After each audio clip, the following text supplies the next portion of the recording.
configuration of the human being. As we are talking about the physical evolution of the body, I would like to take up again the topic of the configuration of the human being that we mentioned at the beginning, because I need to know rather more. If I understood correctly, the incarnate human being is composed of a body and a spirit, with all the capacities that we usually ascribe to the brain, such as intelligence, capacity to feel, conscience, will, residing in the spirit.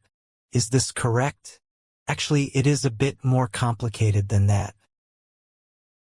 Could you explain that to me? Yes.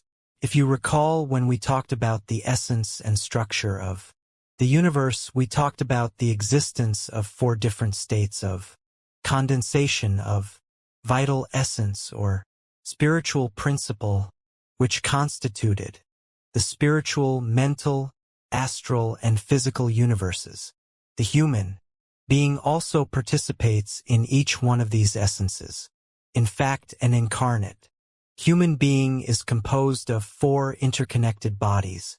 The physical body that you all know, the astral or energetic body, the mental body, and the spiritual body, being of lesser to greater vibration. Do not think that these bodies, through being more subtle, do not have a complex structure and organization.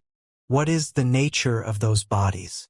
We can say that each body has its own genetic code from which it is structured, and that the organization of the thicker bodies depends on that of the more subtle bodies, all these being closely interconnected, the denser bodies not being able to live apart from the more subtle bodies.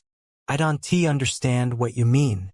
Well, the physical body is in fact formed upon the mold or pattern determined by the configuration of the astral body, the latter being formed upon the mold that constitutes the mental body, which is in turn configured upon the mold that the spiritual body provides, so that the mental body is a bridge between the spiritual and the astral body, and the astral body is a bridge between the physical body and the other 2 bodies.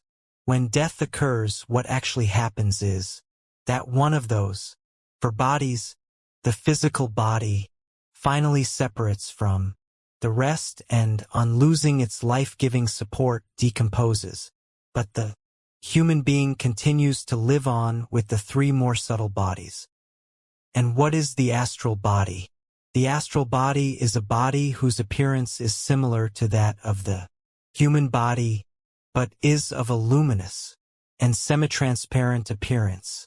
It is actually composed of a gas-energetic fluid, which stems from a combination of 4 pure gases: helium, argon, xenon, and krypton, energized by the high vibration light that comes from the sun. The astral body in an incarnate human is superimposed onto the physical body and is intimately connected to it, so that it interpenetrates each and every one of the cells in the organism and provides it with the vital energy that it needs. The function of the pure gases is to be the material carriers of that energy, which cannot be directly absorbed by the physical body. In other words, the gaseous molecules capture the vital energy from the sun, increasing its vibration, and then transmit it to the body, reducing its vibratory rate. When a spirit is going to incarnate, the astral body of the spirit binds to the recently fertilized ovum. This astral body constitutes a pattern for the development and the formation of the human body from the zygote to the adult. It will transfer a part of the individual genetic charge of the spirit to the zygote. Well, I thought that 100% of genetic inheritance came from the progenitors and 50% from each parent. The parent's inheritance contributes 90% of the genetic charge, and the incarnating spirit contributes the remaining 10% through the genetic configuration of the astral body. This is the main mechanism through which evolution of the species takes place, because in each generation the incarnating spirits embody into the physical body a part of the modifications that they have incorporated into their astral bodies, which are in turn the consequence of the modifications of the mental and spiritual bodies that have been taking place as a result of their evolutionary progress. Could you explain to me a little more about the structure of the astral body and how its connection to the physical body occurs?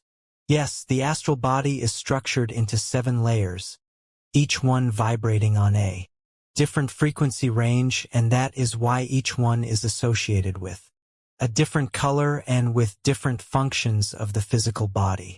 Its structure is similar to an electrical network, its objective being to fully provide vital energy to the body, and it is composed of countless cables or filaments, called nadis in the East, which group together at certain points in bundles of filaments called meridians, through which the major flows of energy pass.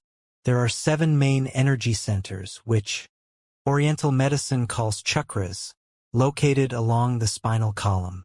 The main chakra is situated in the solar plexus at the end of the sternum. Its function is to capture and distribute vital energy to the other 6 main chakras.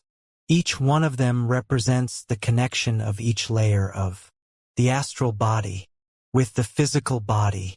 For more details of the configuration of the astral body and the connection between layers, chakras and organs, I recommend the book Man Cosmic Cell from the Atzlin Group. You said that the astral body is luminous and semi-transparent in appearance. So can it be seen?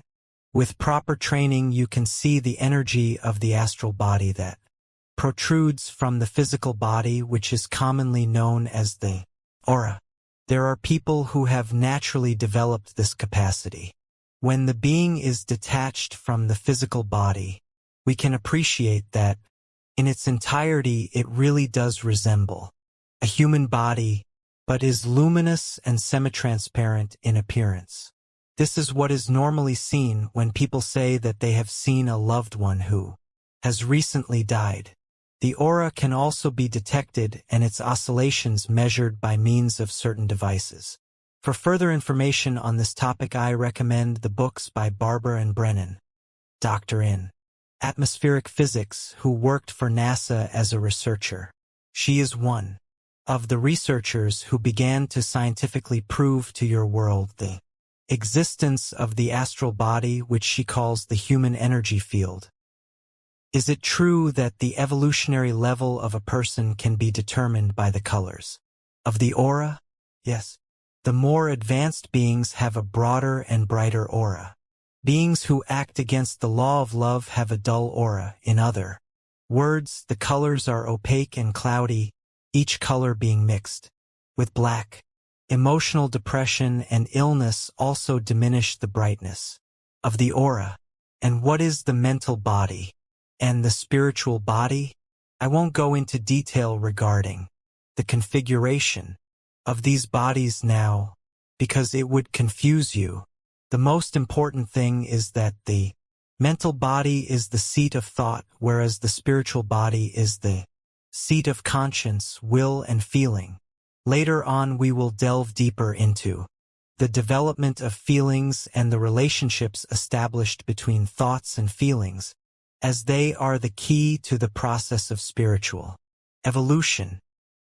Human incarnation and its role in spiritual evolution. Although we have already talked about this, could you give me the exact definition of reincarnation? Reincarnation refers to the multiplicity of physical lives or incarnations. In other words, the same being or spirit that has given life to a body, from birth until death, can incarnate again in a newborn baby and live a new life in the physical world. What is the purpose of reincarnation in relation to spiritual evolution?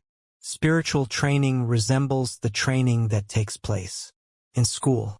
In school, study periods are alternated between evaluation or exam periods, where the students have to show what they have learned. The same occurs with spiritual training. During the stage when the spirits are disincarnate, they study and prepare themselves spiritually. During the period that they are incarnate, they put into practice what they have learned without any kind of coercion, in other words, through their own free will. Each incarnation is for each spirit an opportunity for evaluation of a particular course. Those spirits that pass the evaluation will go on to study a more advanced course, which will be initiated on the spiritual plane with the learning of new spiritual teachings. When the spirits are prepared and have assimilated the new knowledge, they will incarnate again in order to secure this knowledge internally through practice. Well, it seems to me that there are people who have to face very severe tests which I don't know that I could pass. In each incarnation, each spirit has to face tests that are fitting for that particular incarnation. Such tests are in accordance with the capacity of each spirit. Before incarnating, all spirits know what tests they need in order to advance and conscientiously prepare themselves when they are not incarnate in order to be able to successfully pass these tests, just like the sportsman who reaches the finals of a competition does not make it by chance, but rather he has been conscientiously training throughout the whole year, after having previously passed several qualifying tests. Consequently, nobody confronts tests that they cannot pass. I don't understand the need for reincarnation. Why is it necessary to live many more times in the physical world?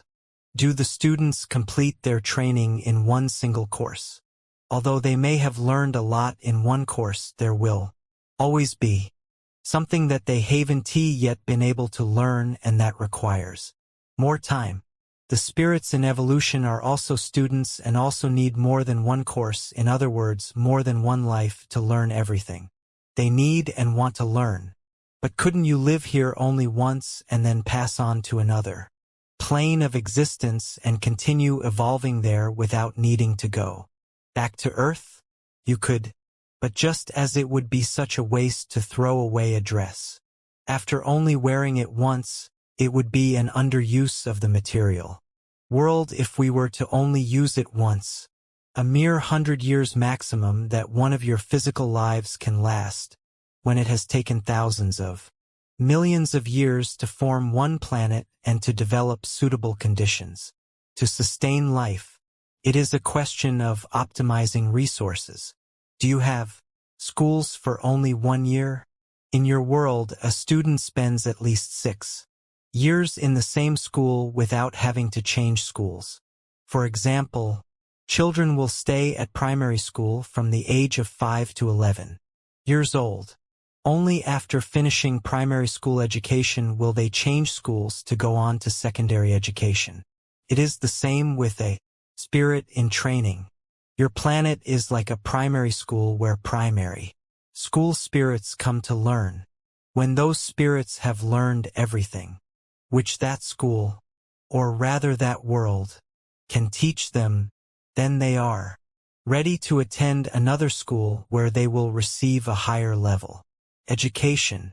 In other words, they will be able to incarnate in another world more in accordance with their evolutionary level and learning needs. In the meantime, they will continue to evolve in that world or in another world of a similar level. And why, if we have lived previously, don't we remember other lives?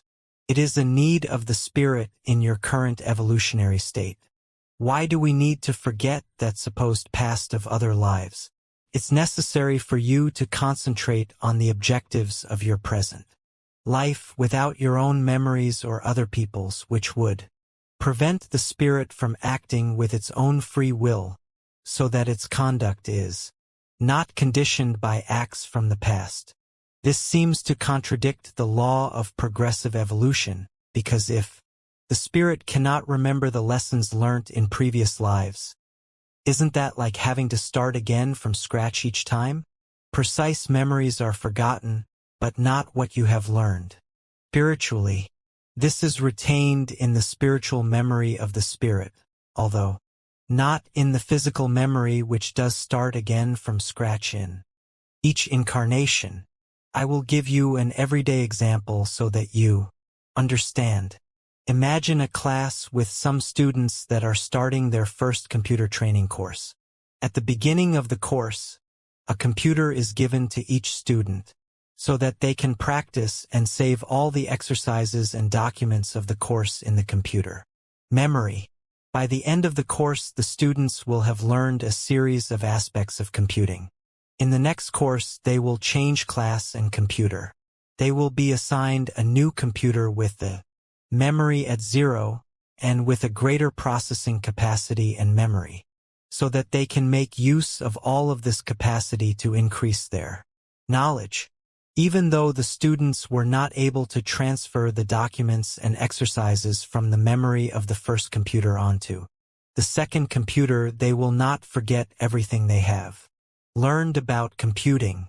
With this knowledge, they will be able to configure the new computer however they like, not starting from scratch, but rather making good use of the knowledge acquired in the first course, independently from whatever they did with the first computer and the data created. When the spirit incarnates in a new body, that body is like that new computer with the memory at 0, which is given to the student on starting the course, which the student will go on using in order to learn. In time, the body will wear out to the point when the spirit can no longer use it to continue advancing. So this is when it is necessary to retire the old computer, in other words, disincarnate. The physical memory, the brain, is decomposed along with the rest of the body, but not the spiritual memory which retains everything that the spirit has learned in that life. In the disincarnate state, the spirit has access to all the details of previous incarnations because now the spiritual capacity is no longer restricted to the capacity of the physical body. So are we able to remember all our previous lives when we have died? All that you have lived through in the incarnations and the periods in between physical lives is filed for your personal use, although whilst you are still hardly evolved, your capacity to explore within this memory is limited to the most recent lives. Insight into the spiritual memory of previous lives increases as the spirit evolves. I still don't see the need to forget other lives. How can the memory of other lives harm us? I think it would rather be to the contrary. If we preserve the memory of its past lives, we be more conscious of the evolutionary process and make better use of the incarnation to evolve. Your reasoning is correct for spirits that have already reached a certain evolutionary level, but not for the less advanced spirits for whom too much information could hinder their development through not knowing how to use this knowledge properly. As you continue to evolve and exert yourself to discover this knowledge, so then this knowledge will become accessible. You will have to give me an example so that I can understand what you mean, because I still don't see how the memories of past lives can hinder the evolution of a being. All right, imagine that you were a murderer in a past life, and you, as well as the other spirits who lived with you, remember your misdeeds. You have now reflected upon the harm that you did and aim to make amends in the new life that you have begun. Imagine you reincarnate amongst the people who lived with you in your past life and who remember what you did. Under those circumstances, you would be marked by your past. You would undoubtedly be constantly treated with contempt by the people who remember that you were a murderer.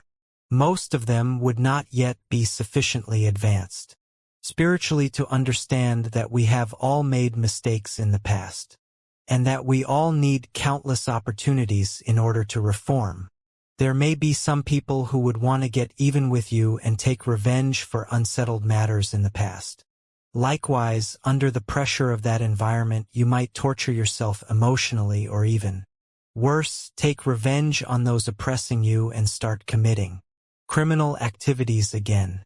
Therefore, far from achieving an improvement, it would be condemning you to spiritual stagnation. And how would forgetting about past lives benefit us? You can consider it as though you had been taken into a witness protection program. In this program, the protected witnesses, former criminals that wish to collaborate with the law in order to avoid reprisals from their old colleagues, are given a new identity, a new job, in a different place so that they can start a new life away from danger, with the objective of reinstating themselves into society. In this case, this new identity is obtained through reincarnation and forgetting past lives. And should it always be like that? Will we never be able to remember what we did in past lives while we are incarnate without having to wait until death? Never, no. In fact, as I mentioned at the beginning, some people do have sporadic memories of other lives, especially during their childhood, and some are able to remember certain details through regressive hypnosis. In the East, there are many more cases of spontaneous memories of past lives in children than in the West. This is because in these areas people believe in reincarnation, and the parents don't repress their children when they tell them what they remember. However, conscious memory of past lives will only be possible when, for the most part, spirits that have advanced sufficiently in learning about love incarnate in the world and won't use the past as an excuse for not loving. You will remember when you fully understand that we are all brothers and sisters and that we have all made mistakes in the past, and that we have all needed innumerable opportunities to reform. That's how it works in more advanced worlds, where remembering one or more previous lives is normal. Well, now that you have brought up the topic, I don't think that the areas where Eastern religions predominate that believe in reincarnation, such as Hinduism and Buddhism, are any better than us. Take, for example, Hinduism, in which the belief in reincarnation is used to justify the inequalities between humans. System, so that you can see an example to show that it is internal evolution, and not external knowledge that makes the spirit evolve, as even though they believe that reincarnation exists, they have manipulated its meaning in order to justify their egoism. This is also an example of how, for the less advanced spirits, too much information hinders their evolutionary development through not knowing how to use this knowledge correctly. Hindus that justify the caste system, even without direct knowledge of the spirit's past, are already assuming that those people that incarnate in the caste of the untouchables must have been spirits that behaved badly in another life, and they use this as an excuse to make their life as difficult as possible instead of helping them. How pitiful it is to conclude that out of sheer egoism, having reincarnated into the most favorable caste materialistically, and being in a position to help the unfortunate, they trample on them so that they have no possibility whatsoever, not even through their own efforts, of getting out of their misery.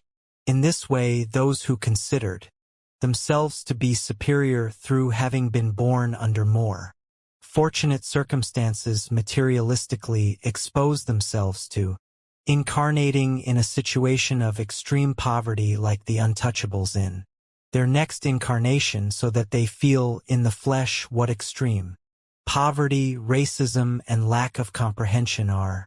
With this experience, when they are in a situation to change the state of things, for example, when they incarnate again in the dominant caste, perhaps they will remember what they learned internally during their previous life when they were untouchables, and will work towards abolishing the caste system. On the contrary, Buddhism, which is of later origin and much more advanced spiritually, whilst maintaining belief in reincarnation, now incorporates the belief in loving your neighbor, no longer looking for reasons for oppressing others. So Buddhists are believers in reincarnation, but they are not casteist. In other words, they are against the caste system. If you liked the video, leave a comment and a like and subscribe to the channel. Thank you.